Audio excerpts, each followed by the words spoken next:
So in this media, we are going to discuss a very important question, and that was asked by a surveyor in MEO Class 2 oral, and that is why conical spring used as speeder spring instead of normal spring in governor. So this is the conical spring that we are talking about, and they are asking that why this conical spring is used in governor. So basically that is the all together question, that why we are using conical spring. So we'll see first what are the points are there.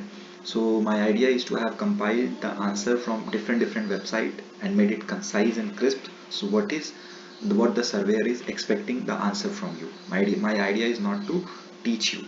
Okay, so let's be very clear in that. Now, when we speak about conical spring, they are also known as tapered springs or cone spring. Okay, as the name suggests, so they are also known as tapered spring or cone spring. Now, the first reason that we're supposed to give is to reduce the governor dead band. So first remember the reasons why we are using conical spring. We will explain each of them below. Okay, so I will be explaining the dead band also after all the reasons are being covered. Now low cylinderness ratio when spring gets compressed. So when the spring is getting compressed, so we have what is known as low cylinderness ratio. So cylinderness ratio here will use it as SR. Okay, we'll define all what is cylinderness ratio. So just stick to the video. Now we have non-linear force, that is we are talking about non-linear force or non-linear load distribution, as upper portion is having larger diameter and lower portion lower diameter. Okay, so non-linear force distribution, that is the case. Nesting of spring, it can be compressed to a great extent, as when it compresses it forms a nest like structure. Okay, now so these were the reasons why we are using to reduce the dead band. So we are having a low cylinderness ratio. So in depth we are going to see all these points: nesting of spring and as well as non-linear load distribution in detail. Now when we speak about dead band of governor is the range of speed only after which the governor starts responding. So there should be a limited percentage of dead band to avoid hunting of governor and for stable operation, but too high dead band can make governor action sluggish. So dead band is inversely proportional to sensitivity. So please remember, so first reason, so we were using the conical spring because of to reduce the dead band. Okay, so dead band was what? Dead band of a governor is the range of speed only after which the governor starts responding. So it is after this dead band only the governor starts to respond. Now the second point was of cylinderness ratio. So see here, low cylinderness ratio when spring gets compressed. So now we'll define what is cylinderness ratio, that is SR. The amount a spring will buckle or bend during compression or deflection. So it is nothing but it is the amount that the spring will buckle or bend during a compression or deflection. A high cylinderness ratio means that the compression spring's free length is more than 4 times larger in comparison to the outside diameter. In other words, it has a 4 to 1 ratio. So simply it has a 4 to 1 ratio. Okay, its length is too long in proportion with its outer diameter, and this by law of physics will cause the spring to deform, okay, when it travels down to desired solid height. Okay, just have a look at this.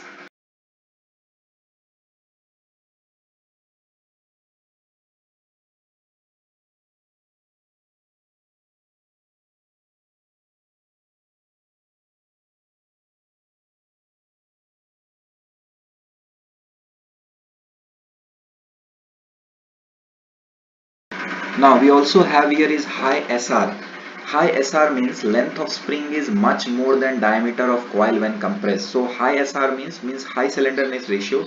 Length of spring is much more than diameter of the coil when compressed. If high SR, spring will deform during compression. So if we have high cylinderness ratio, so the spring will deform during compression stroke. So what we want is low cylinderness ratio in the case of conical spring. So that is why we are using it. Note, with conical spring, SR lowers as the spring compression. This creates more stable spring. So with conical spring, SR lowers as the spring compression creates more stable spring. Now more force is applied to compress the smaller diameter than the larger dia end, so more efficient distribution of force. So there is a more efficient distribution of force. So there we discussed the third point was the, sorry, the third point, yes, non-linear force load distribution, as upper portion is having larger diameter and lower portion having lower diameter. So it is a, so that is the reason we are discussing it. So in terms of load and rate, conical spring are non-linear spring. Non-linear springs are spring which do not have a constant rate. In our product we provide you that the average spring rate with which is only estimated. The reason these springs are non-linear because of variation in the outside diameter. As smaller outside diameter gives you more force and a larger diameter gives you less force. So since conical spring have different diameters throughout their bodies, the force is non-linear. So there is a force is non-linear because the outside diameter of the spring is constantly varying throughout the length of the spring. Okay. Another reason to why the rate of spring is an average involves the manufacturing of the spring. Throughout the manufacturing process, the angle of taper may change since the diameter of the active coil between the smallest and the largest end coils are variable. The only fixed measurement are those of the large and small outer diameter on the end. The angle of the taper will dictate the active coil diameter going from the small outside diameter end to the large outside diameter end. This is why conical spring have a non-linear rate because of the variation in the active coil diameter coupled with the angle of taper. Okay, now the next point what we discussed was is about the nesting. Okay, so nesting of spring, it can be compressed to a great extent, as when it compresses it forms like a nest structure. So it can be compressed to a greater strength. So nesting we discussed now. Nesting is also known as telescopic property. Conical spring can compress all the way down to the solid height of vise or essentially flat. So this you can see here. By getting compressed to maximum possible length, create nest-like structure without being collapsed. So without being collapsed, they can form a nest-like structure that is there. Due to its tapered cone shape, some cone spring have the diameter adjusted to a point where they will perform a telescopic effect when deflecting. The way to do this is by making sure that the inner diameter into which the next coil will compress into is larger than the next coil's outer diameter. This will cause the smaller coil's outer diameter to compress into the larger coil's inner diameter. If the spring has enough elasticity to compress to solid height, your spring solid height will be the size of the wire diameter. Since it will compress down to the last coil, if you don't need such a small solid height, the smaller coil's outer diameter does not necessarily have to be smaller than the larger coil's inner diameter, since we are using round wire. We have seen the image on the top. This reduces the solid height as well, but it will not produce a full telescopic effect where the solid height equals your wire diameter. Now overall, what point we have discussed, that it is a stable spring action because they are more stable. Conical springs are more stable as compared to other spring. Greater load bearing capacity, smaller amount of space, in smaller amount of space. So these are the another advantages over other spring. Okay, so that we discussed. So today we discussed why we are using conical spring in governor. So the reasons we saw was conical spring are the other name for them was tapered spring or cone spring. So they reduce the dead band.